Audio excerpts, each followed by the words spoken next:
One of the things that I get to do each week is have live coaching sessions with students and alum in the Become a Nutrition Coach program through the Nutritious Life Studio.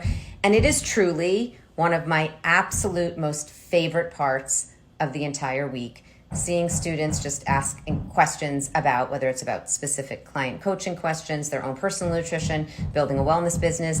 I love doing it so much. And it's so much fun. It's such a rich part of the program.